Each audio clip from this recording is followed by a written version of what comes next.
Clara Benson stood frozen under the harsh fluorescent lights of Sterling Motors, her heart pounding as security approached. Moments ago, she'd been dreaming of buying her lifelong dream car. Now she was being escorted out, humiliated, for simply not looking the part. But what the arrogant staff didn't realize was that Clara wasn't just another customer, she was about to own their future. The morning sun reflected sharply off the glass panels of Sterling Motors, a dealership that prided itself on exclusivity, elegance, and an air of silent judgment. Inside, the place was a cathedral of wealth, where every car gleamed under precision lighting, every tile shone as if waxed hourly, and the low murmur of soft jazz filled the air like invisible velvet. It was the kind of showroom designed not just to sell cars, but to intimidate anyone who didn't belong. Clara Benson stepped through the revolving doors, her heart quietly hammering with a mixture of excitement and nostalgia. This wasn't an impulse visit. This was the culmination of decades of sacrifice, late nights, relentless work, and an unwavering belief in a dream that had once felt so far away it barely seemed real. Today was supposed to be her moment, her reward. At 65 years old, Clara had seen battles most people could never imagine: systemic barriers, economic hardships, and the daily grind of building a real estate empire brick by painstaking brick. She stood there now, the embodiment of perseverance, wearing a soft blue blazer that had traveled with her through countless business meetings, tailored slacks that spoke of quiet dignity, and a weathered leather handbag that carried far more than documents. It carried a lifetime of dreams. But none of that mattered here. Not to the people who first laid eyes on her.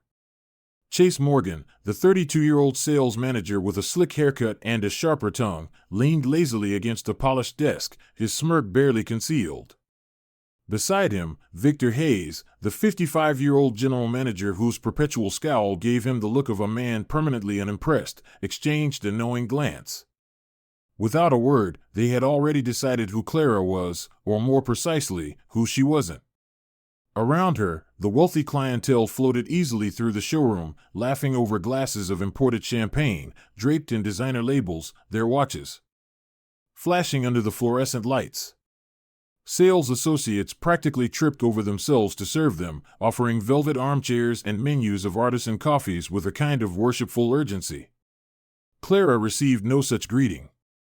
In fact, the moment she stepped into the space, it was as if a chill spread through the room, a silent but deliberate act of exclusion. Still, Clara remained undeterred. Her eyes scanned the floor until they landed on it, the platinum gray Imperial LX sedan. Sleek. Powerful. Dignified. A perfect mirror to her own spirit.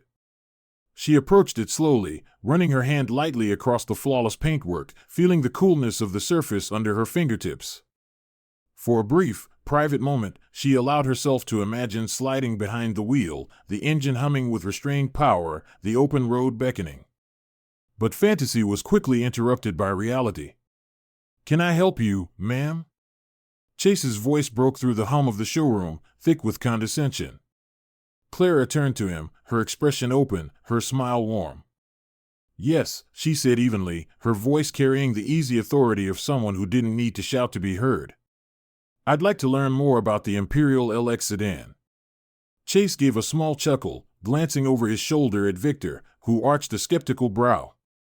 "The LX?" Chase repeated, dragging out the letters like a private joke. It's quite the vehicle. Pricey. You sure you're looking at the right section?" Clara's smile didn't falter, but her eyes hardened slightly. "I know exactly where I am," she replied calmly. Chase nodded as if humoring her, then leaned closer, dropping his voice to a mock confidential whisper. "Not to be rude, ma'am, but most folks looking for something, practical, they usually check out our pre-owned selection down the street. Might be a better fit." A few nearby sales associates snickered into their hands, and even some customers threw curious glances her way, thinly. Veiled disdain flickering in their eyes. Clara stood straight, her back rigid but her voice steady. "I'm not interested in a pre-owned vehicle. I'm here for the Imperial." Chase opened his mouth, but before he could respond, Victor joined him, arms crossed over his chest. "Ma'am," Victor said with a forced patience, "this dealership specializes in high-end clientele.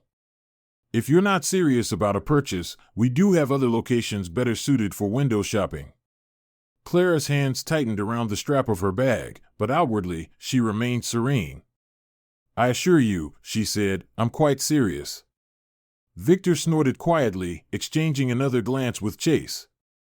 It was the kind of snort that carried decades of unspoken prejudice, the kind that said everything without needing to say a word.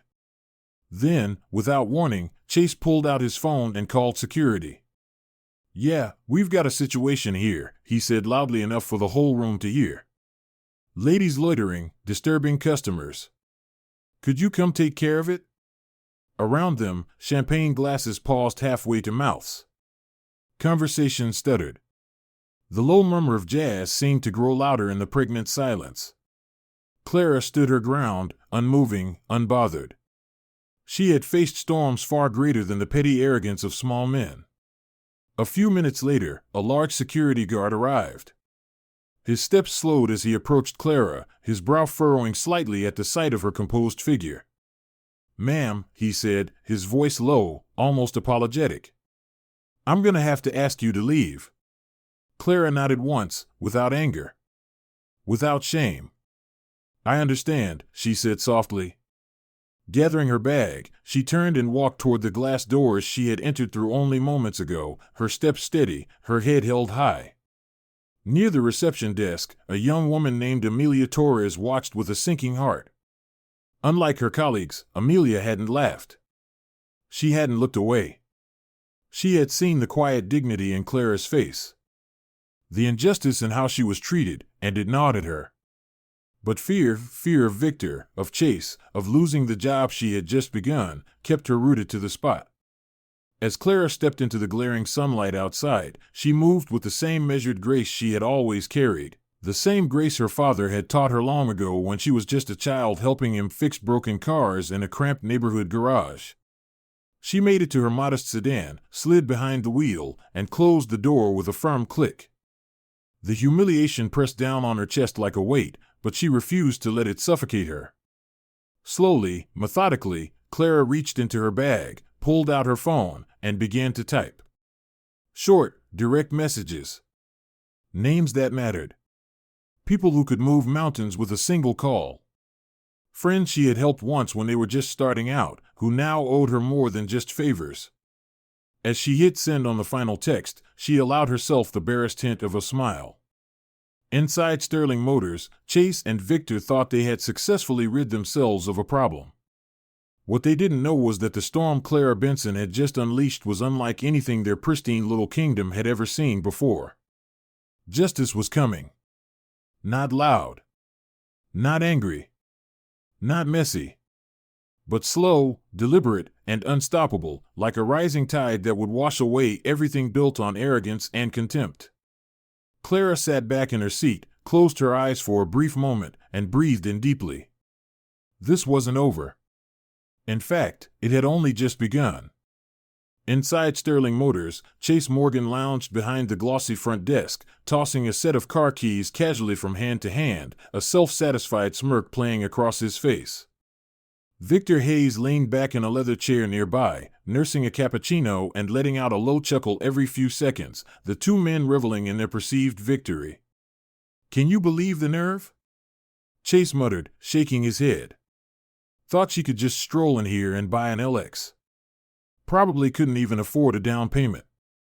Victor grunted in agreement, shooting a smug glance around the showroom where customers continued browsing, blissfully unaware of the arrogance simmering beneath the polished surface. "We saved ourselves a lot of wasted time," Victor said, tipping his cup in salute to Chase. "Sterling Motors doesn't need the charity cases." They were still laughing when Victor's phone buzzed sharply on the desk. He glanced down lazily at the screen, expecting a routine call. Instead, his face drained of color. "Headquarters." His heart thudded painfully against his ribs as he answered. "Victor Hayes speaking," he said, his voice attempting calm. The voice on the other end was clipped, icy with restrained fury. Victor, the man said, there's been a serious complaint lodged against Sterling Motors regarding the treatment of a major shareholder this morning. Victor's mouth went dry. Major shareholder, he repeated dumbly. That's right, the voice snapped. Clara Benson. And the board is personally flying in to address this. Expect them within the hour. We suggest you prepare yourself and your staff. The line went dead. For a long moment, Victor sat frozen, the phone still pressed against his ear, his mind scrambling to comprehend the disaster looming over him. Chase watched him curiously, tossing the keys once more. What's up, Vic? You look like you just saw a ghost. Victor lowered the phone slowly, staring blankly at his young colleague. That woman we kicked out, he said hoarsely. She's not just a customer. She's a major shareholder. Chase blinked, the color draining from his face almost as fast. You're joking, he said weakly. But Victor's pale expression told him all he needed to know. Panic began to creep in like smoke under a door, seeping into every corner of the polished showroom. Meanwhile, outside, Clara Benson stepped out of her modest sedan with quiet, commanding grace. But this time, she was not alone. Flanking her were two sharply dressed board executives, their expressions grim, and walking beside them, a steely-eyed woman in a charcoal gray suit, Clara's personal attorney. The sunlight glinted off their polished shoes as they crossed the lot, each step deliberate, unstoppable, as customers inside the dealership began to take notice, whispers rising like a tide. Through the glass, Victor saw them coming and felt the bottom drop out of his world. Get everyone looking busy, he barked at Chase, who stumbled to obey, the keys clattering to the ground. Staff scattered like startled pigeons, straightening brochures, polishing already pristine surfaces, desperate to create an illusion of order. Clara entered the dealership without a word, her head held high, her face serene, yet there was no mistaking the storm in her eyes. The board members followed silently, their presence alone cutting through the once smug atmosphere like a blade. Victor hurried forward, his smile stretched painfully across his face. Ms. Benson, he gushed, his voice oozing fake warmth. Welcome back to Sterling Motors. I sincerely apologize for any misunderstanding earlier. Please, allow me to personally assist you today. Clara's gaze, cool and unflinching, cut him off mid-babble. She didn't need to speak, her silence was sharper than any rebuke. One of the board members stepped forward, his voice carrying the weight of finality. Mr. Hayes. Mr. Morgan. We're here to investigate the complaint lodged against this dealership's management. Namely, your treatment of Ms. Benson, a valued shareholder and client. Chase paled visibly, his bravado crumbling. Victor opened his mouth, but no words came. Around them, the entire showroom had gone silent. Customers stopped pretending not to watch, staff members froze in place, and the faint jazz in the background seemed suddenly deafening in the stillness. Clara finally spoke, her voice soft but carrying across the entire room. When I walked into this dealership, she said, I was not expecting red carpets or special treatment. I expected basic respect. What I received was humiliation, mockery, and open disdain, all based on assumptions about my worth, about my right to even be here. Her words landed like hammer blows, each one striking true. I didn't need to flash a bank statement, Clara continued. I didn't need to wear a designer label. I came here with dignity. And that should have been enough. Chase shifted uncomfortably, glancing at the exit as if weighing his chances of escape. Victor tried to interject. Ms. Benson, if we had known that I was wealthy... Clara interrupted, her tone cutting and cold. If you had known I could afford any car in this building 3 times over, you would have treated me differently? Is that what you're saying? Victor faltered, his mouth opening and closing like a fish out of water. The board member beside Clara raised a hand, silencing him. Effective immediately, the executive announced, his voice booming, Victor Hayes, you are relieved of your duties as general manager of Sterling Motors. Gasps rippled through the room. Victor staggered as if struck. What? He choked out. You can't, we just did, the second board member said coolly. And as for you, Mr. Morgan, he continued, turning his gaze on Chase, your employment with this dealership is terminated immediately. Please surrender your credentials and vacate the premises. Chase went white, his mouth trembling, the cocky smile finally wiped from his face. He pulled off his name badge with shaking fingers, dropping it onto the front desk with a metallic clatter that echoed painfully in the dead silence. Victor followed suit, his face mottled with rage and humiliation. Neither man looked at Clara as they shuffled toward the back offices to collect their things. Clara didn't gloat. She didn't smile. She simply stood, a monument to patience, resilience, and unbreakable self-respect. As the two disgraced men disappeared, she turned, her gaze falling upon a figure standing hesitantly behind the reception desk. Amelia Torres. The young woman's eyes were wide, her hands clasped nervously in front of her. Clara beckoned her forward with a slight nod. You, she said, her voice warming slightly. You didn't laugh. You didn't join in. Amelia swallowed hard, stepping forward. I wanted to say something, she whispered, her cheeks flushing. But I was afraid. Clara smiled gently.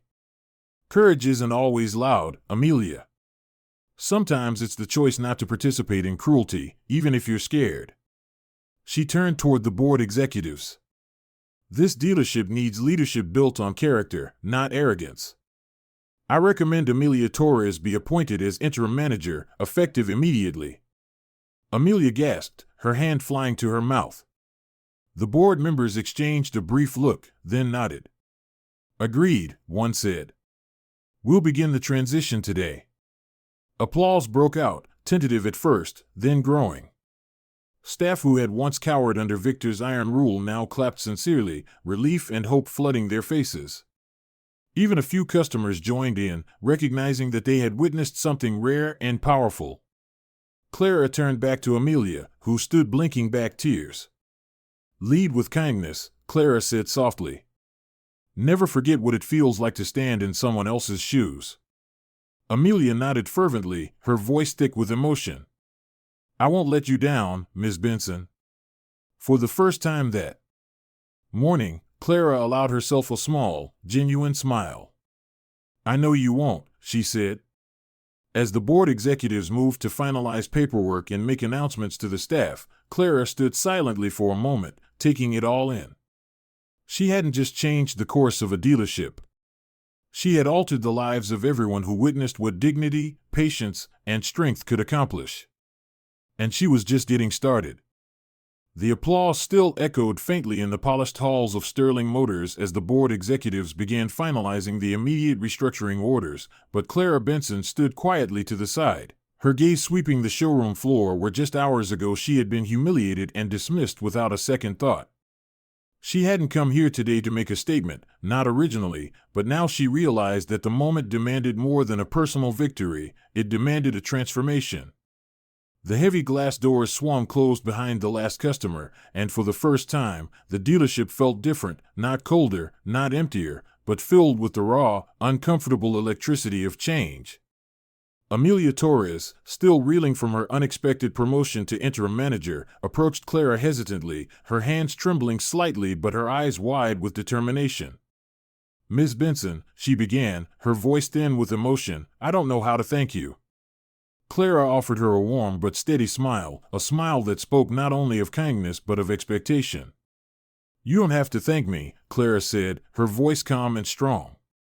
You have to prove that leadership is about character, not power. About serving others, not lording over them. Amelia nodded fervently, her shoulders squaring a little more with every word. Clara could see the seed of something new being planted in her, the kind of strength that grows not from ambition, but from compassion.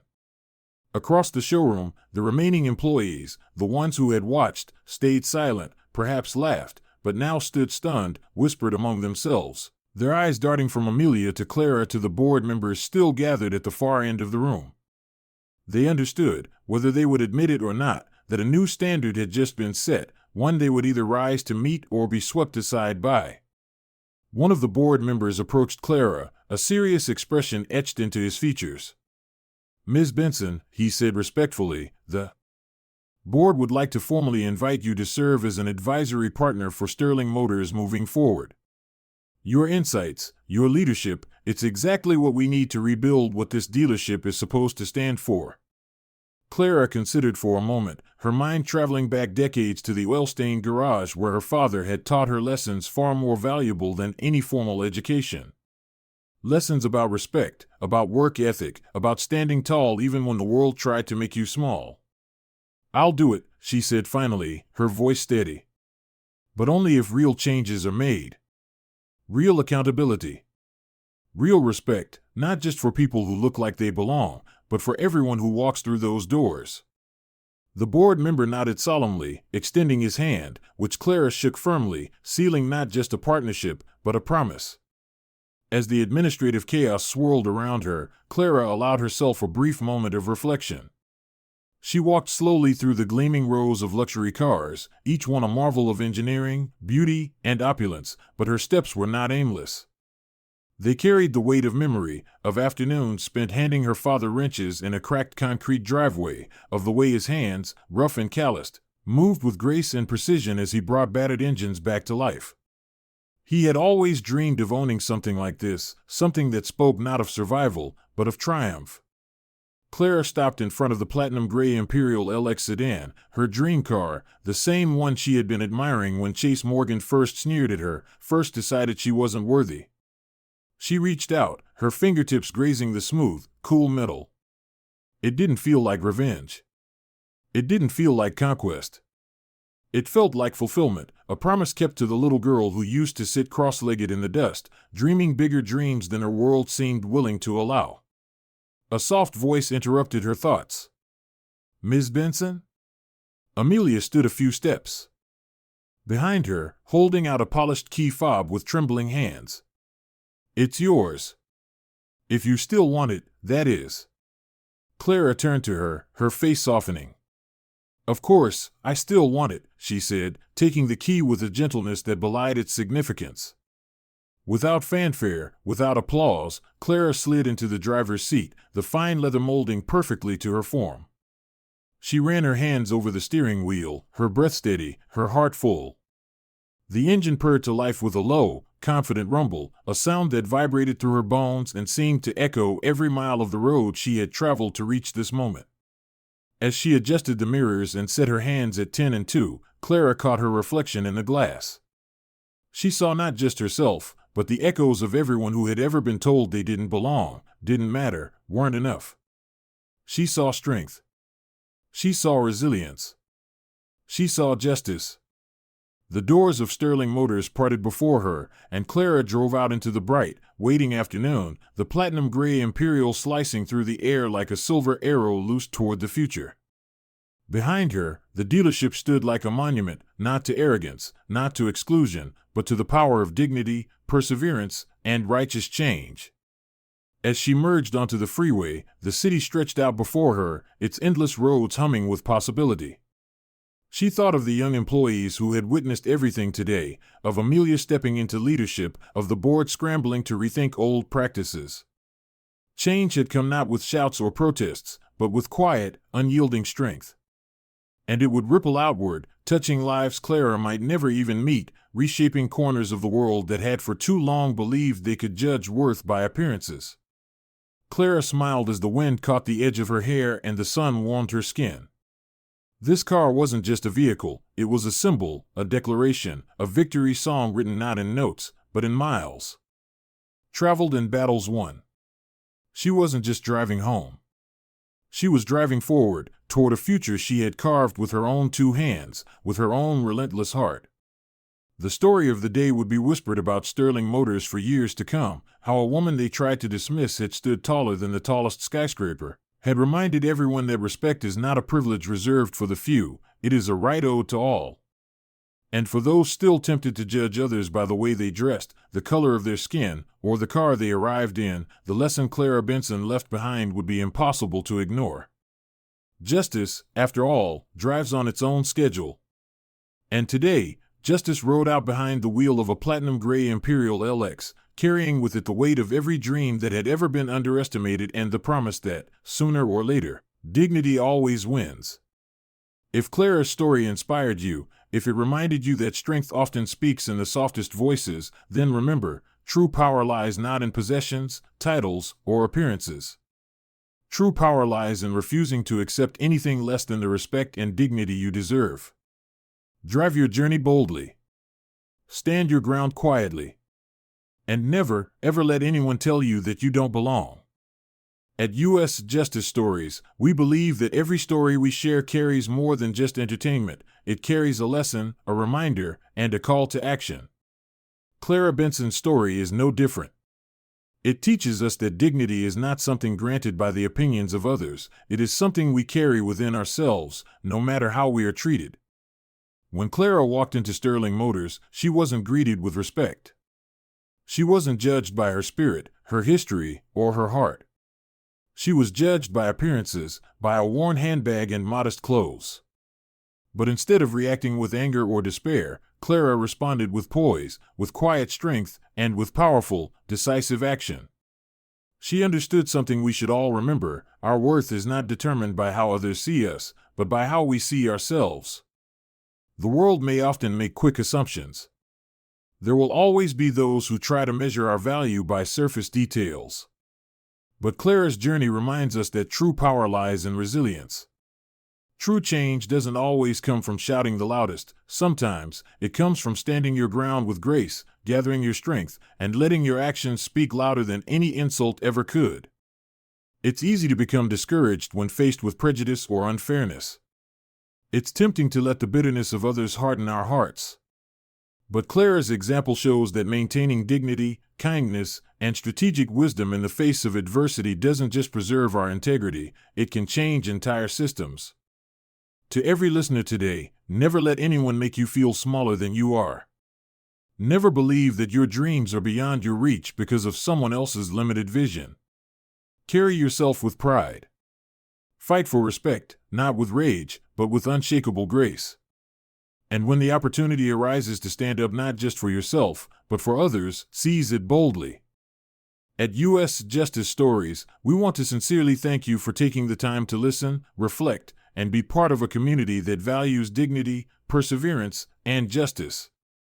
Your support reminds us why these stories matter, because together, through sharing them, we are shaping a culture where kindness, fairness, and strength are not exceptions, they are expectations. If Clara's journey resonated with you, if it reminded you that true change begins with each of us, we invite you to like this video, share it with others, and subscribe to our channel. Let's keep these stories alive. Let's keep standing up, quietly, firmly, and powerfully, for what's right. Thank you for being here, and we look forward to seeing you in the next story.